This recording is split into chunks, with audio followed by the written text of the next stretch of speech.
Rob Dauster here. I got Jeff Goodman with me. Hell no. John Fink. Are we still live? Field of 68 till I die. I'm sorry, man. I blacked out. Randolph Children. DJ Khaled, you know the big DJ Khaled guy?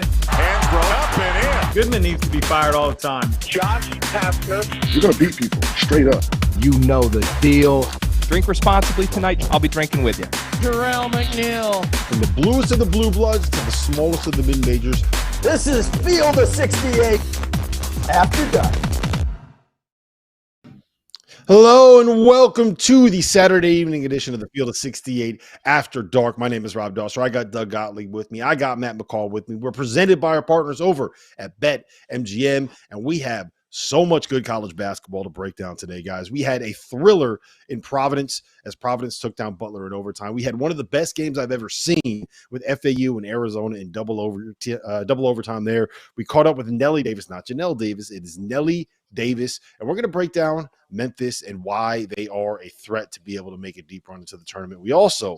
We got coming up our midseason awards. We got midseason first-team All-Americans. We got midseason Player of the Year. We got midseason Coach of the Year. And we might even let Matt McCall go off script with who he's going to pick for his midseason Freshman of the Year. But before we do all of that, boys, UConn won. Can you see what that is right there? Can you read that? Some kind of IPA dark there. IPA. Okay, some kind of. It's not a Coors Light. I know that. It's definitely not a Coors Light. Jams. It's called Sexual Jams. Can you see that, McCall? There we go. We're going to pour it up. We're celebrating a nice W today.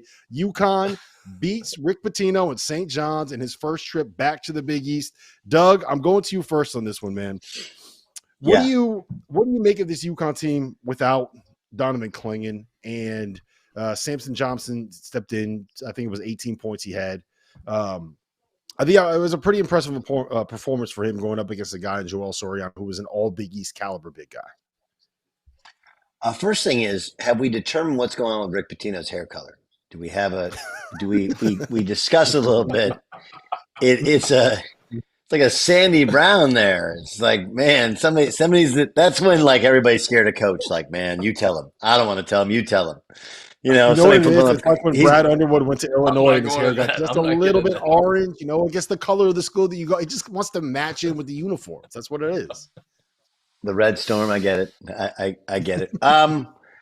There is the eerie parallels to last year, right, where they dominant non-conference, and all of a sudden you get in the league and get curb stomped the other night, and now you survive St. John's. So that's, I think, some of it. They're not going to be as good without Donovan Clingan because he's that good. But I just didn't. I mean, look, these games are always hard because it's right before break.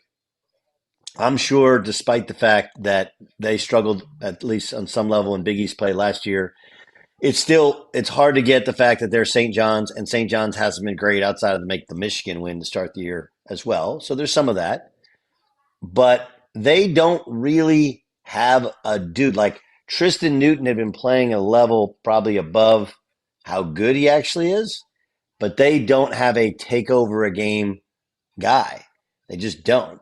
And without Clingan, now all of a sudden, look, you start to go to your bench, and it's not as much, obviously, when the guy that replaced him goes for 18, you're like, okay, but now whoever his backup is your third string big guy. So no one has depth in college basketball. It just doesn't exist. They're one of the deepest teams, and even they go about 7 or 8, in terms of quality player. But I think when you consider how quickly you had to turn around after getting beat pretty handily, the fact that you are going to be different, especially the defensive end, maybe more so than the offensive end. I still think they got in some of their stuff, and it's not a perfect team. I don't think anybody thought they would be as good as they were last year, and they're probably not. I think some of their early season success is probably a little bit more surprising because of some of the losses last year. But again, the landscape of the sport is I still think they'll have a chance to win it because they didn't actually beat any of the top teams to win the national championship last year. And even the top teams we'll get to Arizona. Like, they're not dominant. They don't have a dude. So within this sport, they're not as good when you lose your center. And then, of course, when your backup becomes your starter, now his backup, that's a major step down. They have to change how they do things, especially the defensive end, because he's such a presence at the rim. St. John's, obviously, this is a game in which now all of a sudden they can erase everything. And Rick Pitino figures out his team. The guy knows what he's doing. And then I also think it's league play, and most league games are going to be like this. McCall, winning is hard, right? I'm not going to go there this early in the show. Okay, I'm not, and I'm going to be Mr. Positive, and you know how I always am. Winning is hard, but I said this the other night, and I want to go back on this statement because, you know, when you saw the environment in there tonight, and I made the comment just about playing a conference game right before Christmas break, and where's your mind at? And as a coach, you know, if you bring in, you know, a low major team, if you're bringing in a bye game, you're very concerned about where your team is at mentally. You're very concerned. But you're playing a conference game versus Rick Pitino and St. John's, and you have them in your own arena, everybody's locked in. And that environment was unbelievable tonight. And that's the last game before Christmas break. If you're Danny Hurley, those guys, they can go on Christmas break, and everybody has a good break. They won the conference game after they lost the other night. So I go back on my statement the other night, like, you're better off playing a game like that right before Christmas than having a bye game where you're concerned about where's your team at mentally. You know, I think, first of all, the spread was 11.5 in the game, which to me is crazy without Klingon. And you have Rick Pitino on the other sideline. I mean, that's unbelievable. They didn't shoot the ball well from the perimeter, but they found a way to win the game. I mean, the bottom line. And Coach Hurley's teams are going to defend. They're going to play with tremendous effort. You know, like Doug said, who's that dude? Who are you putting the ball in their hands with the game on the line? But they found a way to win the game without a starting 5-man who protects the rim. And they're going to have to learn how to play with him because it sounds like he could be out here for not a significant period of time, but he's going to be out for, you know, some more games. And they just got to find ways to win games without him. And that's what they did tonight. And, you know, St. John's, are they the cream of the crop in the Big East? No. Do they have one of the greatest coaches in the history of college basketball? Yes. Who's going to inspire, who's going to figure out his team, who continues to figure out his team. And that 11.5-point spread today was like, are you kidding me? Without their 5-man? And that was a high-level Big East basketball game, which is what the Big East is going to be. And it's going to come down to the little things, who makes plays coming down the stretch of games, 50-50 balls and all things like that. And UConn found a way to do that and close the game out. And that's the most important thing. Here's the thing, Rob, and Matt, you tell me if you agree or disagree. You know, a lot of times, and this is why the net and any sort of statistical ranking of a team doesn't actually equate and compute, okay? Because everybody, you're different at every time of the year. And so take St. John's for a second. Like right now, despite the fact they haven't been great in the non-conference, it's a whole new life. Like, we're all in. Coaches figured it out, got a rotation. Now, if this exact same game is played with, again, without Klingon in February, and say St. John's is 3-10 in league, different ball game. Different ball game, because you got guys that they're already in the portal, even if they're not in the portal, they're already checked out, you know?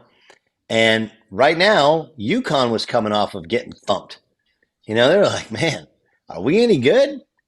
And St. John's, probably a little bit of blood in the water, knowing what happened to UConn the other night, and no Klingon, and the fact that they have new life. So I think all of these things are true. Again, that doesn't excuse a team for not playing as well as they should or losing a game, whatever. But what it does is it gives context to a game. And, I mean, one of the best things about UConn is, here we are, December. What day is today? The 23rd? 23rd? 23rd, yeah. Right? And great atmosphere. Okay, you don't always get a great atmosphere on those games. Part of it is St. John's. Part of it is Pitino. Part of it is they won the national championship. That one was Hartford tonight, right? So that was a good atmosphere. So you can't blame the fact that, you know, it's half full. It was good energy. They didn't shoot the ball well. 5 of 18 from 3.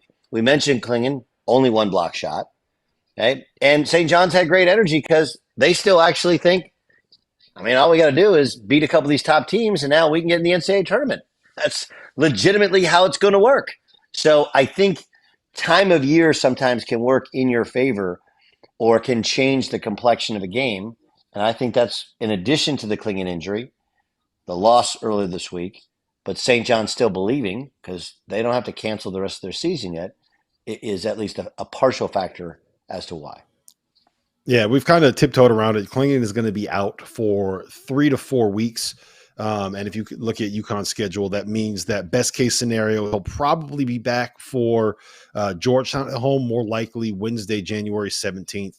Creighton at home in the interim. UConn is going to play DePaul the day after New Year's, January 2nd. So they got a 9-day layoff. Then they get Butler away, Xavier away, and Georgetown at home. So it's not honestly the worst stretch. That's a soft start to their schedule. Yeah, if you look at the end of their schedule, their last 6 games are Marquette at home, Creighton away, Villanova at home, Seton Hall at home, Marquette away, Providence away, which is that's one way to end a conference play. One question I do have, and I think we kind of touched on the issues with Klingon and him being out. I mean, it's good. Sampson's got to step up. Yusuf Smagari has got to be capable of coming in and playing like 5 to 10 minutes. And I think we're going to see some Alex Caravan at the 5 here for stretches as well.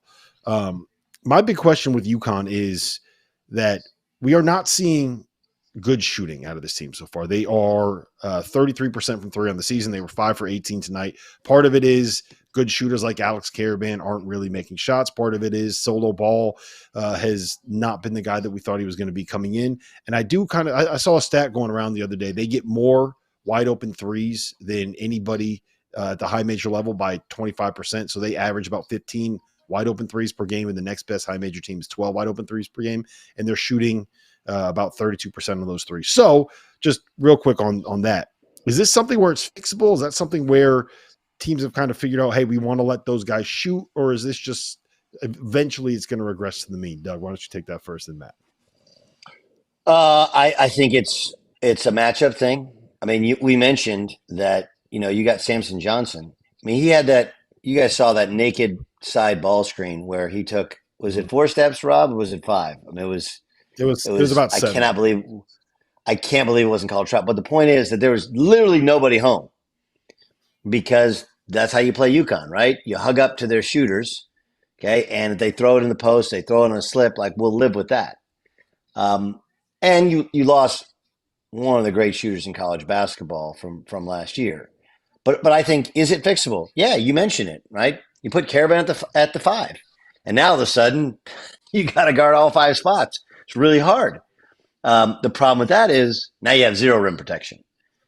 So you got to do fainting goat defense at the rim and take charges. So you're going to put out one fire. 2024, there's no charges anymore. I know nobody calls charges, so nobody takes them. You just got to jump and do verticality. But you're going to put out one fire and start another one. So yeah, it's going to be an issue. They are not as good a shooting team, but I think there's a couple different parts to it. The first is that, again, you mentioned you got some young players. I don't care how good a shooter. Very few guys as freshmen come in and shoot the ball well. They just don't. Just the reality to it. The more reps you get, the more time you get in the gym, the more comfort you get, the more the game slows down. So when you're throwing out there 2 true freshmen at times, like they did tonight with Ball and Castle, like you're just not going to shoot the ball great. Additionally, people are hugging up to them. I still think people struggle to guard their stuff because they really move it, and they have a lot of different false motions and movement to it. And I think that you're trying to figure out one end or the other. And Danny knows that you're going to win based upon your defense, even if the offensive adjustment will help you look better and make it look prettier. It's ultimately going to hurt you on defense. And I don't think this team is as dynamic as last year's team at either end, that he thinks he can get away with being bad on defense. So I think some of it is lineup specific as well. Yeah, I mean, I agree with Doug on that too. There was a play in tonight's game when Samson Johnson got a dunk off a single side pick and roll. And you could tell clearly with Donovan Klingon being out of the game. I mean, Rick Pitino and his staff said, hey, look, we're taking threes away. There was a wide open single side pick and roll where there's 3 guys on the weak side of the floor, and they just gave up the dunk because they're holding up to those shooters. There was no, where was the protection coming from? And I mean, I wrote it in my notes. During the game, St. John's was like, man, they just gave up a dunk. Where's the protection coming from on that single side pick and roll? And then it's like, wait, they're hugging up on those shooters. They're not going to give up threes. And you can clearly tell with Donovan Klingon. being out of the game, that's Rick Pitino's game plan. Like, look, we're fine giving up twos. We're not fine with giving up twos, but if we give up a two, that's fine. We're not going to give up threes. And that's why those guys are all pressured out on the shooters, and there was no help. The tag should have came from the bottom guy and the protection on the weak side, and it wasn't there. So I don't think it's a thing to be concerned about. I think, Coach Hurley runs great stuff. They get open threes. I think they're going to continue to get open threes. They didn't shoot a great percentage today. They've made threes on the year throughout the course of the season, and there's a lot of basketball left to be played. So to be concerned about three-point shooting, I think with Donovan Clingan out, though, that's what teams are going to do. Take away threes. Let's make this game. We're going to play it in the 60s. Let's see if we can hold them. But we cannot give up threes, because if we do, then it's going to be a long night. So what you're telling me is I shouldn't overreact to this, McCall? Do you have the T-shirt? No, I gotta get one of those. We gotta get a Matt McCall. I don't overreact to the T-shirt. All right, I want to pivot. I want to talk about FAU in Arizona. That was such a fun basketball game. It's a shame that anybody had to lose that basketball game, and I hate when people say that. I hate that I just said it, but it really is a fact that was thrilling to watch. I'm sure it was even more thrilling to experience. Double overtime. I feel bad for the kids on both teams that had to go home and try to catch flights to get home and scheduled it for like 2.5 hours after the game. And then they had to rush to the airport to be able to make sure that they weren't delayed. But McCall, I got to go to you first on this one. Our FAU Owls, 96-95, double overtime. Nelly Davis, 35 points, 9 boards, 3 assists, 3 steals. Jalen Gaffney out of nowhere, 20 points, 5 boards, 4 assists. This was the statement, right? Like everyone kind of knew who FAU was, but I think that they needed this kind of a win, first ever win against the top 10 team in program history, to kind of make that statement like, hey, look, remember us? Yeah, we're still here. Yeah, I thought there was a point in the game, too. I think it was like 7 minutes to go in regulation, and FAU turned it over 3 straight times. Nelly Davis missed the front end of a 1-and-1, and then they came back the next possession and turned it over again. And during that stretch, it was, what's happening, what's going on. All of a sudden, Arizona, they drill a 3, and it's kind of like, is FAU reeling? And this is what FAU has done, and they continue to do, is they just find a way to respond. And that's what happened last year in the NCAA tournament. They always found a way to respond. Like, think about this. Okay, in this game, they were out-rebounded, shot 13 less field goals, shot less free throws, and found a way to win the game. Because at the end of the game, Elijah Martin and Nelly Davis made plays with the game on the line. And here's the other thing about FAU. You know what you're getting from Elijah Martin, Nelly Davis, and Vlad Golden. And there's been times where Elijah Martin, who missed 2 months over the summer and in the fall camp of practice, he's still trying to find his rhythm. But for the most part, those have been your 3 best players, and you know what you're getting from those 3 guys. And they stepped up with the game on the line, and Vlad Golden went down with a knee injury in the game. And you're kind of like, who stepped up? Rosado steps up in that game. It's the same thing. But if you look at Nick Boyd, Greenlee, or Gaffney, one of those guys always seems to rise to the occasion. And tonight it was Gaffney. And he was outstanding in this game. He made plays, hit an unbelievable pass to find Rosado late in the game. I think it may have been in the second overtime where he found Rosado on an unbelievable pass underneath. Rosado gets fouled, goes to the line. But it just seems like someone else. You know it's going to be Elijah. You know it's going to be Nelly Davis, who played like and is one of the best guards in the country. Vlad Golden has played like all season, one of the best bigs in the country. And then Greenlee, Nick Boyd, Gaffney. Which one of those guys steps up? Witherspoon. They have depth. Like Doug talked about, teams struggle with their depth, and there's not many deep college basketball teams. This team is deep, and it seems like someone else always finds a way to step up if another guy's not having his night. And watch Nick Boyd on the bench. Nick Boyd is celebrating everyone's success, and he's still trying to come back for an injury. And tonight it was Gaffney, and that was a huge win for FAU.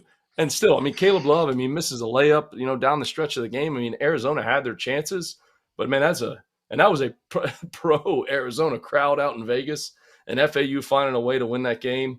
That was a statement win for them, for sure. It was a great basketball game. It was a great basketball game. It's just one of those where you're like, oh, that was fun. Run that back. right? You run it back. No, we got a flight ticket. No, run it back. Like, just you guys play as much as you want because it's really fun. Instead of getting into the FAU stuff, because one, Matt knows him like the back of his hand, and he's right. The only one thing I would add is, what are we missing? Like, what are we missing in college basketball? And that's a high recidivist rate, And I mean, you take John L. Davis, right? Here's a kid who grew up in Indiana, right? Gary, Indiana, and scored a ton of points at I think a charter school, and lightly recruited, 3 points, 8 points to a star, and then comes back, right? So their player development obviously is outstanding for the kids themselves, but also within their program. Those guys have developed. They've developed that cohesiveness. They have what everybody wishes they had in college basketball. Like, just give me 4 or 5 guys that are back from last year so I don't have to teach my culture every year. Whereas Arizona's, Balo's back and some other pieces are back, but relatively new. I was actually impressed by Arizona in something they did in the second half to get back into the game, which is they pressured defensively. I think, Matt, you talked about it early on, which if there's been a knock on Tommy, or if you go back to when they were at Gonzaga, before they got to the Final Fours, they're great on offense, but they don't really challenge you defensively. I thought today was a game in which they challenged FAU, and FAU looked a little tentative for a while. They were looking like, whoa, hold on now. Well, you're not just going to let us run our stuff. And I would also say that John L. Davis is a guy, and Matt, you pointed out, they have multiple guys that you feel like could take over a game. In watching Arizona this year, it's probably the thing that's missing. Like, Davis thinks he is, but I mean, I don't know how many times we got to see a high volume, low efficiency make to go, I don't know if he is. So it could point out what Arizona is missing in a dude, right? Whereas John L. Davis and others seem to be the dudes for Florida Atlantic. Nonetheless, great college basketball game. And it's one of those where, when all of us are doing Chicken Little Sky is Falling with this sport, that one goes like, well, it's not as good as it used to be. It's really screwed up, but Arizona, Florida Atlantic, that was fun. That was really, really good. Yeah, think about it. It's Arizona and FAU gave us that high quality of a basketball game on national television on Big Fox on the Saturday before Christmas, and everybody was locked in. Listen, Doug, you mentioned Nelly Davis. We were able to catch up with him before he caught his flight, Southwest A1 seating, back to Gary, Indiana for the holidays. Nobody tell him, no one tell anyone. He's going to surprise his mom. So hopefully Mrs. Davis is not watching the show. Let's get to that interview now. Nelly Davis. And now let me welcome onto the Field of 68 After Dark, the star of the night and one of the best performances and one of the best games that we've seen in a long, long time. Nelly Davis, 35 points and a 96-95 double overtime win for our FAU Owls. Nelly, congratulations, man. That's a hell of a win. Appreciate it for real. You talking about our Owls? Yeah, our Owls. Look, I am an avowed FAU fan at this point, and there's nothing I can do to hide it. I like that for real. So let me ask you this. I want to start you off with this question. Where does that rank among the craziest games that you've ever played in? Probably, I had a historic game in a tournament too, so it's I got a 1A and 1B. We got a guest crashing the show here, Nelly. You beat my alma mater today, right? You went to Arizona? I did. You lit them up, man. That performance, I told Rob, that performance was one of the best individual performances I've ever seen. Not like, I think it was the way you did it though, Janelle. Like Nelly, sorry. We got to go with Nelly. Nelly. The pace you play at, because you can play super fast when you want to, but then you really, really, like, you have an old man's game when you want to also. Describe your game for people watching, if you can. I try to take a little bit out of everybody. Like, I watch a lot of Shea. I watch a lot of who else? I was watching on like Kobe Phase and stuff. I work on it every morning when I'm working out with like my guy Casey and stuff, and it's reps. And today I put it out. What does it say about you guys that you've played all of these high profile games and all of these nationally televised games, and you've played Illinois and you've played Arizona and you've played teams that people are picking to get to the Final Four, and you're sitting here at 10-2, and you're sitting here ranked in the top 15, and it feels like you and Elijah still haven't had a game where both of you went off at the same point. Like it's kind of been, he was dealing with his injury, you were playing well, then he started getting hot, and you didn't have your best game. We had one game. We had one game. We had one game. Texas A&M. That's right. Yeah, you're right. You're right. And look at what happened, right? Yeah. So what does it say about how good you guys can be this year? Just as long as we stay together and nobody splinters off, and we could be anybody in the country, because we got a bunch of dogs out there working for each other. Hey, I thought it was a tough matchup for you today, to be honest. Like Keyshawn Johnson, big, strong, athletic. Their guards weren't much bigger than you, but I thought they had more size up front at that wing position. And against Illinois hurt you with that, with big wings. We played Keyshawn Johnson last year in the Final Four, so I was familiar with him, and we knew the scouting report on him, and we just came out there and executed. All right, we're gonna have a little fun with some of these questions now, Janelle. I'm sorry, Nelly. So the first one is we were having a little bit of a discussion, Jeff and I, and we want to know where you rank now in the history of the greatest Nellys ever. Like we've determined that you're probably the best Nelly basketball player, but do you think that you rank above Nelly the rapper at this point in terms of the Nelly power rankings? Nah, he set the tone with the Nelly, because he got a few Grammys and he got a lot of stuff. He been here longer than me. So his thing was the Band-Aid under the eye. What are you gonna have? You need something. Nah, I just go out there and hoop. Are you going back home to Gary, Indiana for the holidays, or no? Yeah, I am. All right, what do you do? What do you do in Gary, Indiana for Christmas break? Like, tell me what a typical Christmas is for you at home. I'm gonna work out on the 24th, tomorrow probably. Just get some shots up, not too much. But then on the 25th, we eat breakfast in the morning. My parents don't know I'm coming home. Oh, you're surprising them?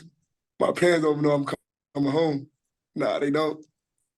Here's what you gotta do. No, you gotta get the camera phone out, you gotta get the iPhone out, and you gotta record your mom's reaction when you walk in the house. Yes. Welcome back to the Saturday evening edition of the Field of 68 After Dark. That was Janelle Davis and Matt McCall. I want to go back to you here because you had one more point that you wanted to make on this FAU program that you know so well. Yeah, I just think, early in that game, you saw Arizona trying to impose their will. And I'm sitting there watching the game, and I'm like, man, does Dusty May go big? Does he play Rosado and Vlad Golden together to try to negate the size of Arizona? And because they're kind of getting hurt on the backboard. And no, Dusty continued to do what he does and what his team does and what his program does. Late in the game, with the game on the line in double overtime, he puts 5 guards in the game, and they switch everything to take away any kind of three in that situation. He does what he does. That's culture. And we've talked about this before. Like, coaches throw out the term culture all the time. He believes in his guys. They're going to stick to what they do. And even early on in the game, when maybe Arizona was trying to impose their will, especially in the front court, Coach May just continued to do what he has done since he's been a head coach. And I just think that's super impressive. Trusting your players, trusting them in those situations, and not panicking when maybe it's not going a certain way. I thought that was completely evident in that basketball game. Yeah. Doug, real quick before we move on, I do want to ask you about Arizona. They've now lost 2 of their last 3. They looked for a while like they were the number 1 team in the country 2 weeks ago. Are you worried about them at all? Is this just a byproduct of playing 3 straight games against teams that are currently top 11 on KenPom?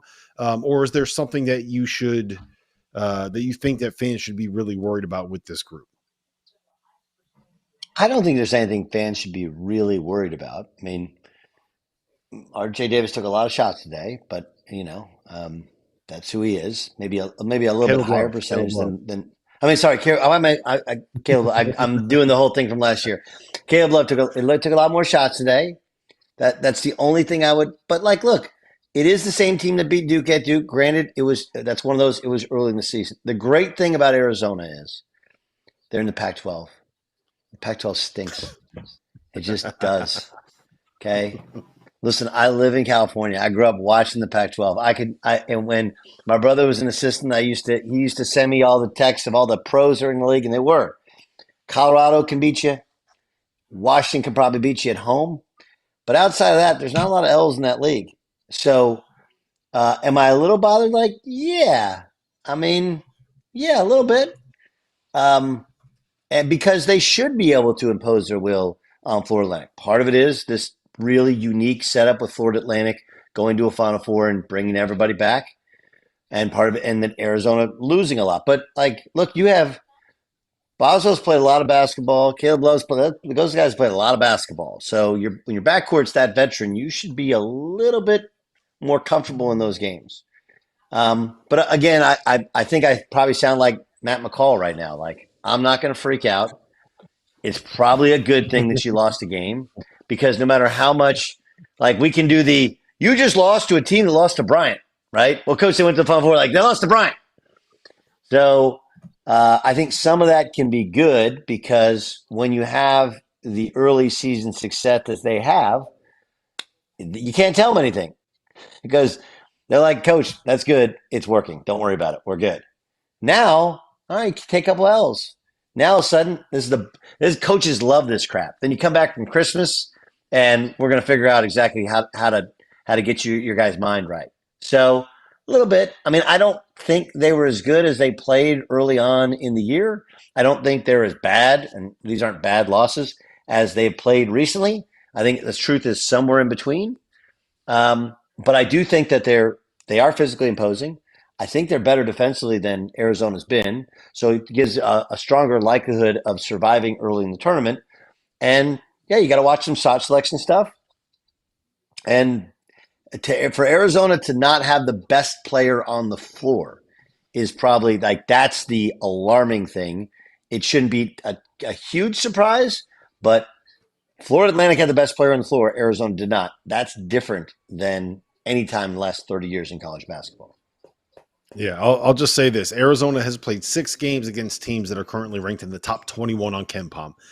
They won at Duke. They beat Michigan on a neutral court. They smacked Wisconsin at home. They lost to Purdue. It was effectively a road game. They beat Alabama and it was effectively a home game. And they lost to Florida Atlantic in double overtime in the thriller in what was effectively a home game. So they're 4-2. And look, Rob. And only one of those games was at home. So I think that's a great result. Right. And the Alabama game that was at home, I mean, honestly, I didn't think they played great. Alabama missed a lot of open shots in that game, right? Where I thought they actually played really well today and just got beat by a really good team. So sometimes the results are not indicative of how well you play. Don't get me wrong, they weren't perfect. There were some shot selection issues that I had. But I actually thought they showed a whole lot of defensive toughness to get back in that game and some tenacity, some nastiness a little bit. And I liked it. So I actually like this Arizona team maybe a little bit more for the NCAA tournament than I have some of the previous incarnations. Yeah, I really like Arizona as well. Listen, we talked about FAU. I think my favorite and the conference title race that I am most interested in seeing play out this year is going to be in the American, where FAU and Memphis are going to have a race to see who wins that league. Memphis today beat Vanderbilt. We are going to listen to Doug and Matt break down the Tigers and that win here in just a second. As you guys know by now, we've partnered with BetMGM Sportsbook for this college basketball season. We're going to be using BetMGM lines to make all of our picks and predictions throughout the college basketball season. And we are going to have special offers for you, the listeners and the viewers on the Field of 68 each and every week during the season. If you haven't signed up with BetMGM yet, use the bonus code FIELD1500 and you will get up to a $1,500 first bet offer on your first wager on BetMGM Sportsbook. Here's what you got to do. Download the BetMGM app. Sign up using the bonus code $1,500. Deposit at least $10 and place your first wager on any game. You will receive up to $1,500 in bonus bets if that bet loses. Just make sure you use the bonus code FIELD1500 when you sign up. And remember, BetMGM is now available under one wallet in select states. As a New Jersey resident, this is super convenient for me when I have to go cover games in New York or Philly. When crossing state borders, just log into your existing account instead of having to create new accounts in each state that you go to. And most importantly, I got to let you know, we do have some fun stuff coming up for this college basketball season. Bet insurance tokens, college hoops odds boosts, my personal favorite, parlay odds boosts. So download the BetMGM app today. Welcome back to the Field of 68 After Dark. It is Saturday night. We have a great slate of college basketball that we are breaking down. We just talked about FAU beating Arizona in one of the games of the weekend, one of the games of the season, and one of the best performances that you'll see from podcast favorite Nelly Davis, which is a perfect pivot to Memphis, because Memphis is going to be the team that FAU is competing with for the American Athletic Conference Championship this year. Memphis today beat Vanderbilt 77-75 behind 28 points from David Jones, who, I mean, he's having an all-American caliber season. We'll get to that in a little bit when we talk about our midseason awards. But Doug, I want to go to you first. Just how good is this Memphis team, and how good is this Memphis program? And are they? I feel like they're a real threat with Naquan Tomlin to be able to make a run deep in the tournament this year. Is that a crazy take? Not a crazy take. Not a crazy take. Some shooting shot selection questions I would have. But Naquan Tomlin's he's a dog. I like him a lot, and with that addition, should only help him. Like, we don't know what it does to the locker room in terms of somebody's minutes are going to get pinched a little bit. I mean, you have probably the oldest point guard in the country, right? So you're good there in terms of experience. He's decades seen it all, and you have some guys that can give you 30 in a night. And I do think that, and maybe this is Matt can speak to it. Like, look, Penny was probably not super ready when he got the job, but again, he knew basketball a ton. It's more a question of running a program than it was actually coaching the team in the games, because he had coached previously and because he's played that much. But now that you've coached these games and you have veteran players, you have older players, I think he's coaching better. I think coaches can get better too. It's like we always talk about a player progression and their bell curve. We don't talk about coaches. I think Penny's better. So yeah, I'm buying. I think it's going to be a war between the two of them. And Memphis is a program that should be super competitive in this era, because I think Memphis's grant and aid program has always been seen as a little bit different than most of the teams they're competing against. And now there are no rules. So hey, if FedEx doesn't have to funnel it through somebody's brother to get $250,000 to get a player anymore. Now they can just give it to the collective or have them represent it. So this is like a dream. Wait, Memphis is like, wait, we can buy kids and we don't have to fake it anymore? That's awesome. How do we do that? You just do it. So yeah, I think Memphis is fine, man. Honestly, here's one other issue. Sorry, Matt. I'm not trying to pinch your time. I apologize. Nope. No. You're good. You got it. Penny's learned the hard way. Can't have all Memphis kids, man. You just can't. That is the height of toxicity. You just can't. My dad, my late father, was a walk-on, a JV player at Ohio State when they had John Havlicek and Bob Knight and those guys and Jerry Lucas. And he took a class that Woody Hayes used to teach. And Woody Hayes would say he wouldn't take a kid from Columbus unless he'd be an all-league player by his junior year and All-American by his senior year, because the expectations are always exponentially higher. And every kid goes home from Christmas and bitches about their head coach and how much the head coach is. But when it's right there, and it's Memphis, and Memphis is a town, it's a great basketball city, but all those all their hanger-oners and all their supporters, they all think all their guys should be playing for the Grizzlies. They can play or whatever. It's just too toxic. So I think that's the other part is you got to get away from having a team where look at John Calipari. When he first took over, it was all Memphis dudes. When they went to the national championship game, there weren't very many Memphis dudes. And again, It was all you can see the Laurenburg same prep thing with Penny. I just want to say this. I just want to say I'm so happy that Doug is on this with me tonight because I'm always the guy that's advocating for the coaches. That's always saying you got to let these coaches grow. You got to let them develop. Penny Hardaway's in year 6 right now, so I don't care what his playing career was. I don't care all of his NBA accolades and all that. It's different when you slide into that seat and become a head coach. It's completely different, and you've got to go through some things. I think the point about recruiting Memphis, listen, Memphis has been good to me. I've coached some great players from Memphis. You know, just to name a few, Chris Chioza, Greg Pryor, recruited Jalen Crutcher to Chattanooga. I ended up taking the UMass job. Probably should have stayed at Chattanooga. I had Jalen Crutcher and Rodney Chapman both in our backcourt there before I took UMass.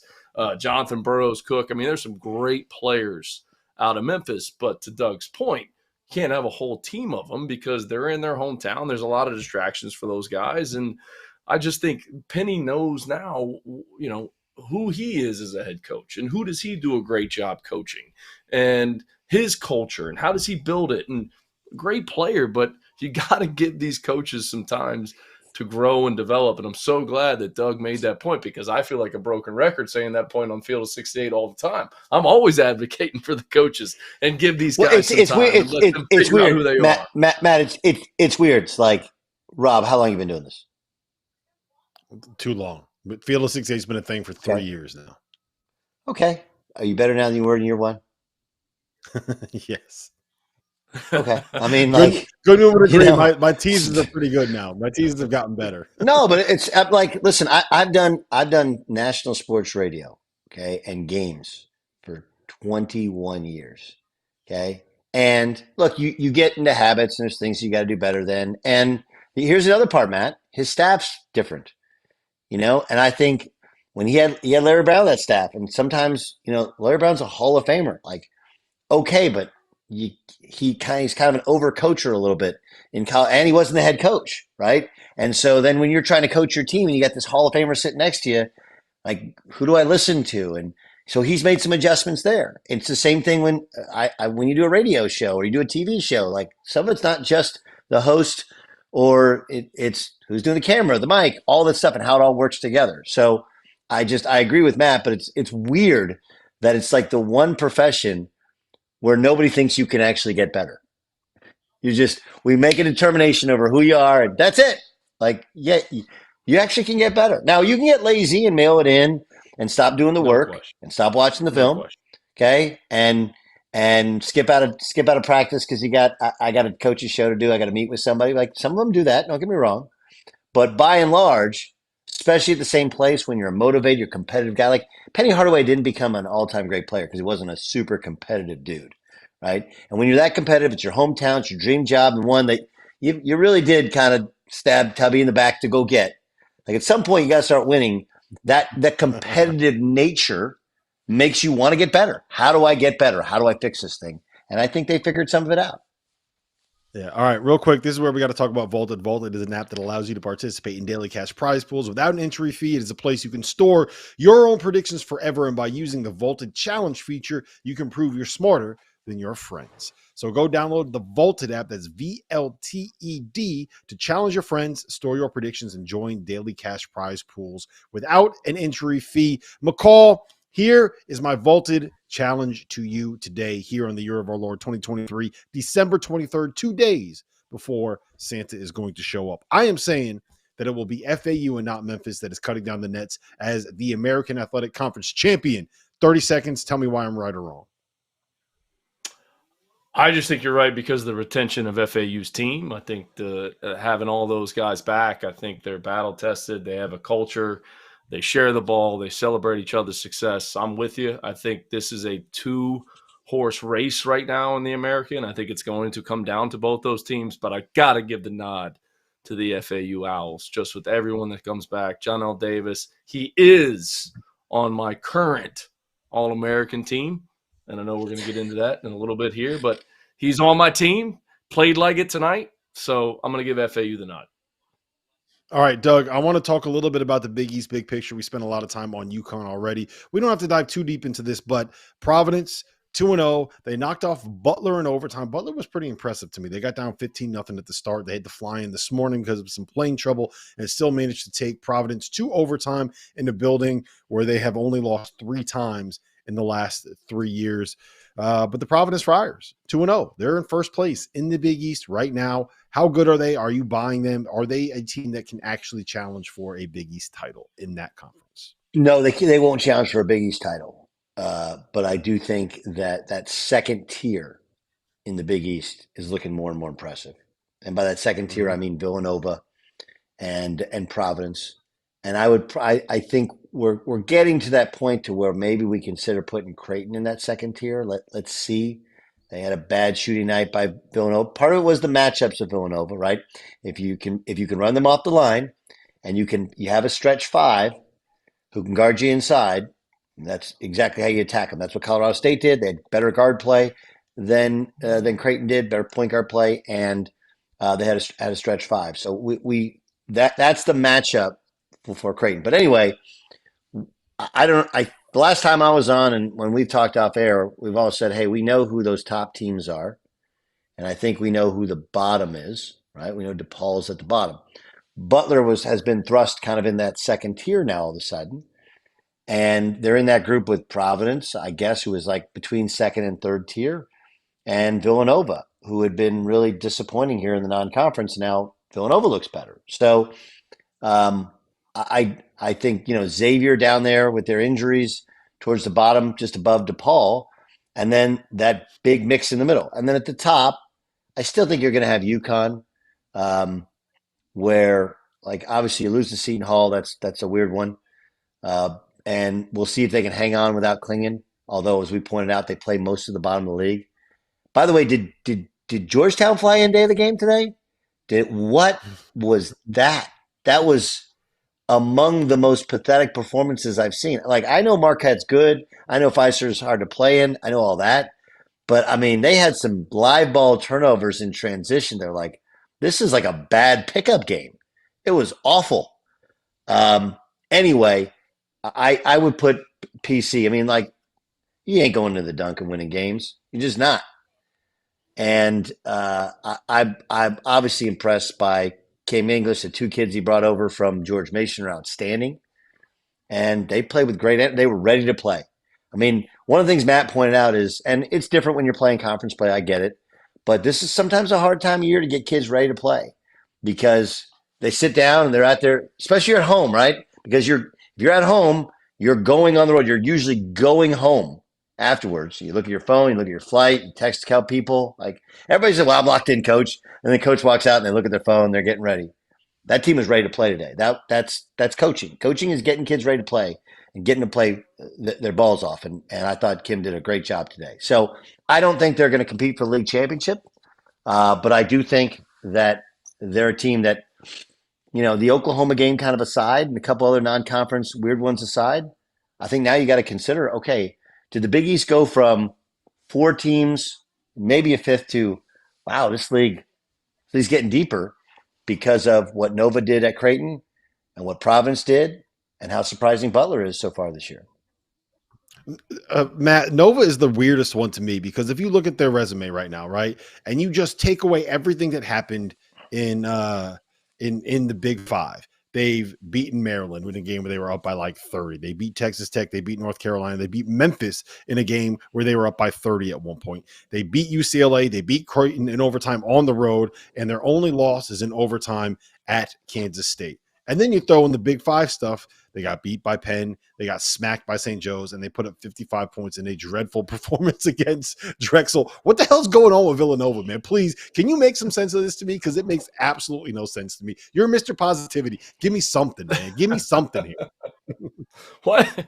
I feel like every time I'm on with you, we got to talk about Villanova. Every single time. You jump on, we got to talk about Villanova. Sense. I say the same thing. I'm giving the Chris Mack line. They're Jekyll and Hyde. We don't know what we're getting. like we alluded to with Penny Hardaway, Kyle Neptune's in his third year as a head coach. I've said this before too. You have to give him time to figure out his team, to figure out his culture. He went to Fordham. He had a good year, and he kind of rejuvenated Fordham basketball and put some excitement into that program. And all of a sudden, you give him 1 year as a head coach there, right around 500, and all of a sudden, Jay Wright retires, and here's the Villanova job, right? Like, whoa, like, you know, like if I would have gone to the University of Florida after 1 year at Chattanooga, now would it have been a good hire? Sure, right. We won 29 games my first year. It was easy, right? We were in the NCAA tournament. Everything. Was I ready for that big of a step at that point in time in my career without going through some level of adversity and learning about culture and your team and how to handle situations in your locker room and who's upset, who's all that? Like, there's so much that goes into it. It has such little to do with X's and O's. The X's and O's is the easy piece. And Kyle Neptune's figuring that out, right? I mean, you got a guy like Tyler Burton. We talked about him the other day.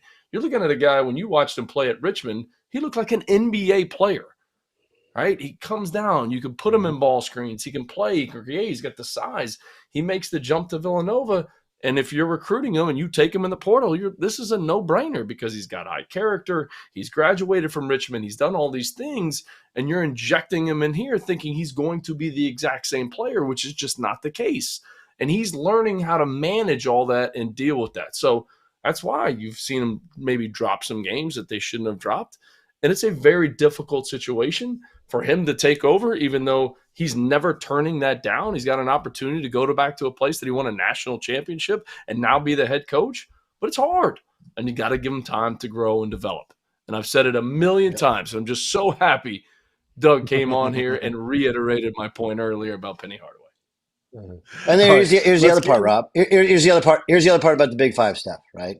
Okay, everybody in Philly knows the Nova kids. They got a lot of NIL. They're royalty.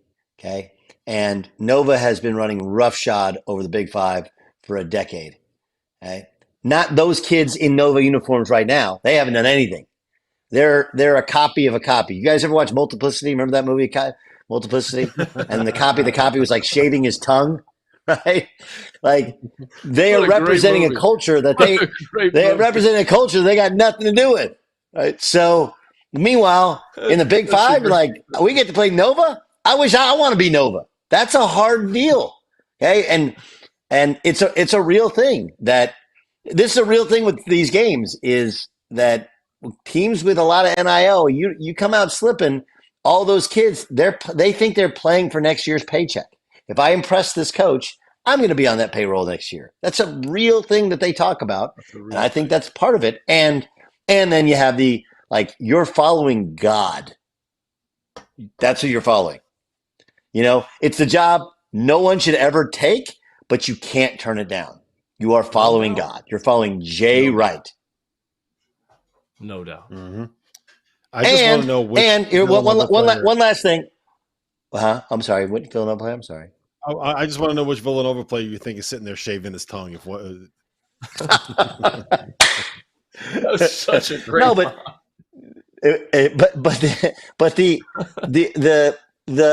the part to it that to me is it's like we have these expectations of Villanova. Remember, like Villanova was a high major school, slipped into like a mid major league. They were ahead of the curve. Remember, they were finishing mid pack in the old Big East, and then they were dominant. The rest of that league has gotten really good. They've been the rising tide that's lifted all this. So it's not everybody looks at it like in just a vacuum. Well, Kyle Neptune isn't as good as Jay Wright. Well, no, duh. Jay Wright, Jay Wright got better. I played against Jay Wright's team. We beat him when he was at Hofstra. They had two pros. We smacked them. They weren't doing all the stuff they do now, backing dudes in and all the culture things they did. Like he got better and learned and became legitimately the best coach in America. But besides that, okay, the rest of that league has gotten really good. And they added UConn in. So I think there's a level of understanding that Rob, you have, that Matt has. I think basketball fans that watch field, I totally understand, but the outside world doesn't. It's that like when you're all the way up here, yes, some arrogance creeps in, then you replace head coach, Everybody thinks that they're the previous guy at the school. All that's part of it. The other part of it is everybody wants a piece of Nova, and everybody's going to be better. Everybody in the league is going to be better. And then in the Big Five, everybody wants a shot at you because not only do they want to beat Nova because you've dominated the Big Five, but they want a piece of that NIL that you got. Yep. All right, let's get into some of our, I don't know if we want to call them mid-season awards, first semester awards, pre-holiday awards, whatever you want to call it. But let's just roll through real quick some of the player of the year, the portal out of the year, the freshman of the year, the coach of the year, and our first All-Americans here. We can get through these pretty quickly. I think we all agree. Zach Edey, National Player of the Year right now. Is there any reason to go against it? No? Okay, good. We can move on. That makes that one easy. This will be an interesting one. The portal out of the year. McCall, I'll go to you first on this one. The portal out of the year. I think going into today, I would say Caleb Love. I thought he's been outstanding for Arizona. I mean, to think all of the heat he got last year, and you talk about Carolina, their culture, everything, he took a lot of that. And the fact that he's doing what he's doing and Arizona's playing at the level that they're playing at, I'm going to give him the nod. Doug? Javion McCullum at Oklahoma. Now, look, I feel bad for those Siena guys, right? 2 years in a row, they lose studs. And one goes to Penn State and kills it. And now another one's at Oklahoma. But, look, Oklahoma was floundering. They were floundering.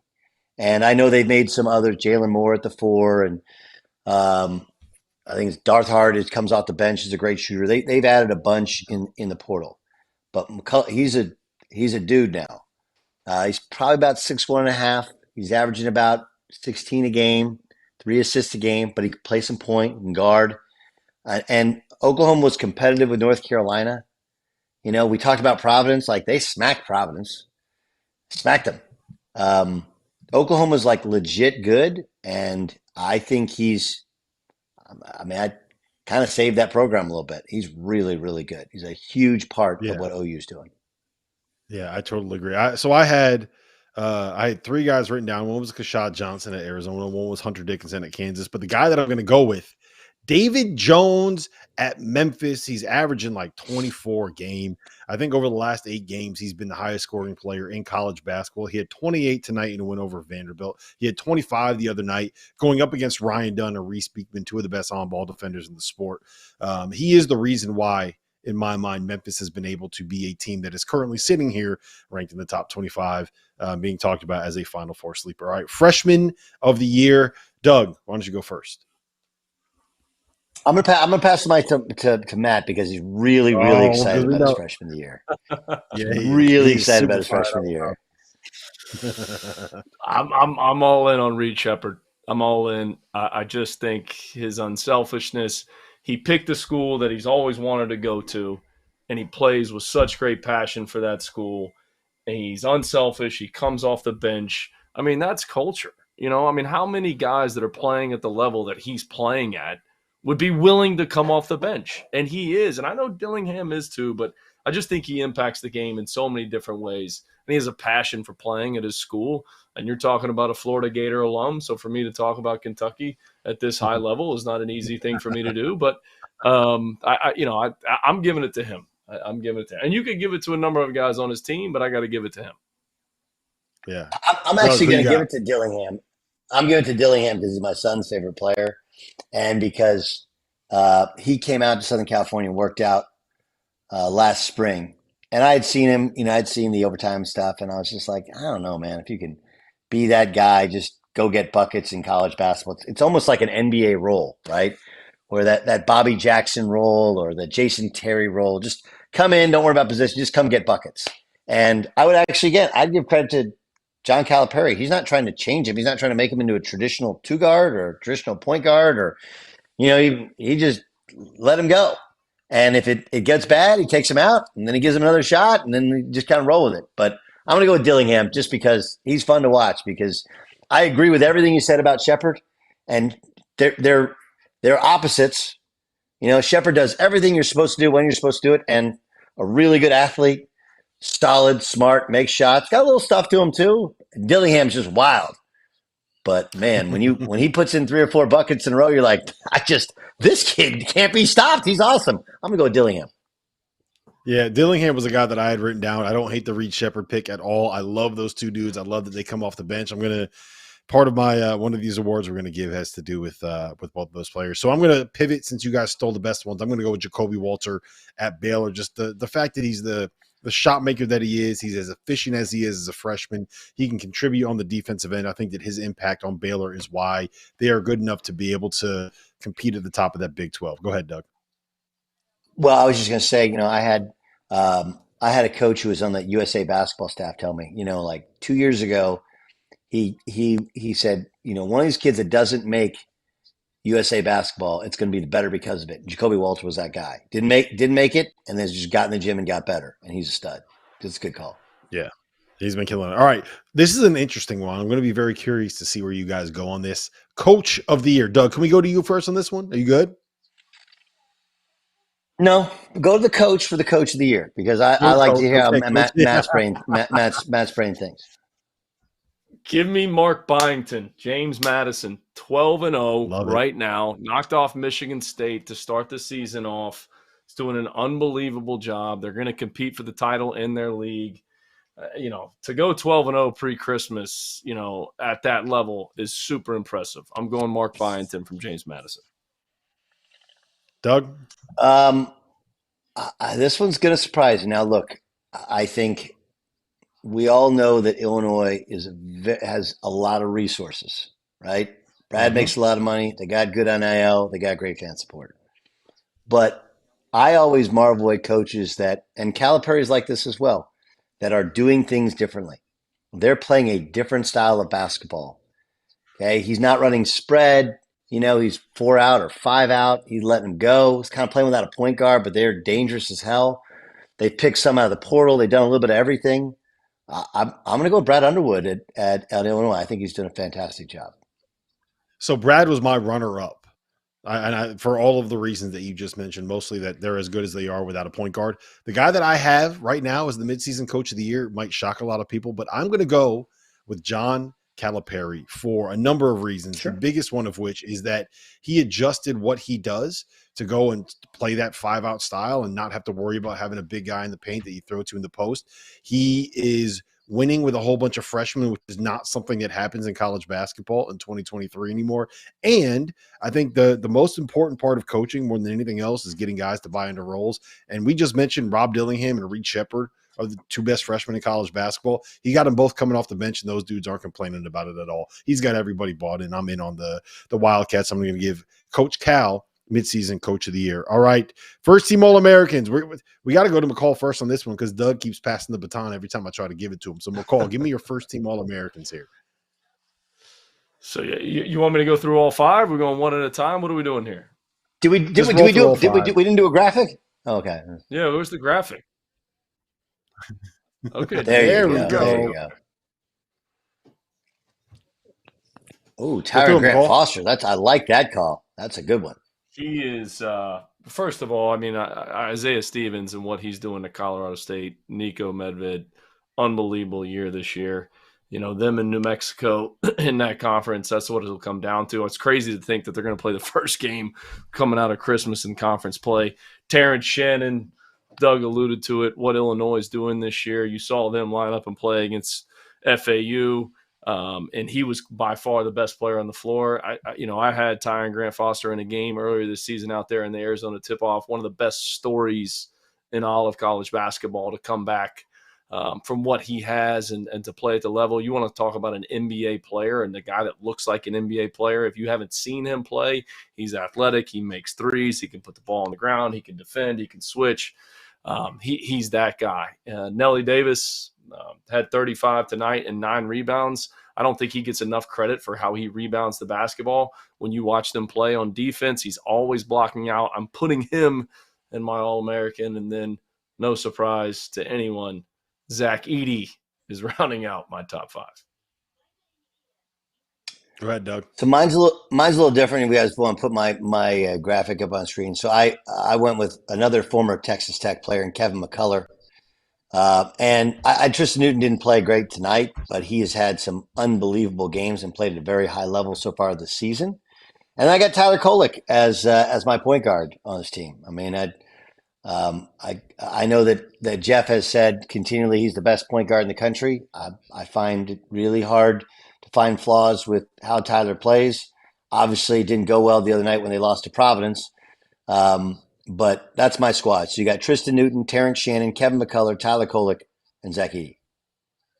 One of the things that we found out from our fashion correspondent, Cam Jones, is that Tyler Kolek plays in just straight up boxers. It's not boxer briefs. He's not playing in like the compression shorts. He's not playing in the Under Armours. He just goes straight up with the boxers that you get from like a 7-Eleven or a Walgreens, which is one of the more wait, what 7-Eleven sells boxers? What 7-Eleven sells just like regular old like Hanes boxers, like the cheapest. No, I know, but what 7-Eleven sells boxers? That's my question. You said you can go to 7-Eleven and get boxers. What 7-Eleven goes by?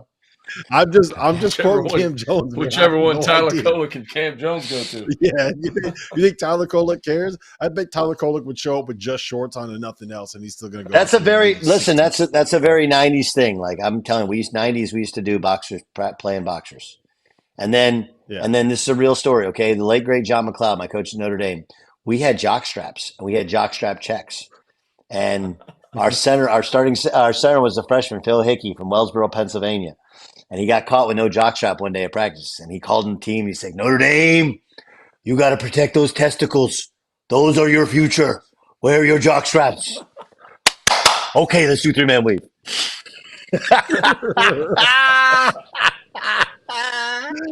Oh, man. All right. So, all right.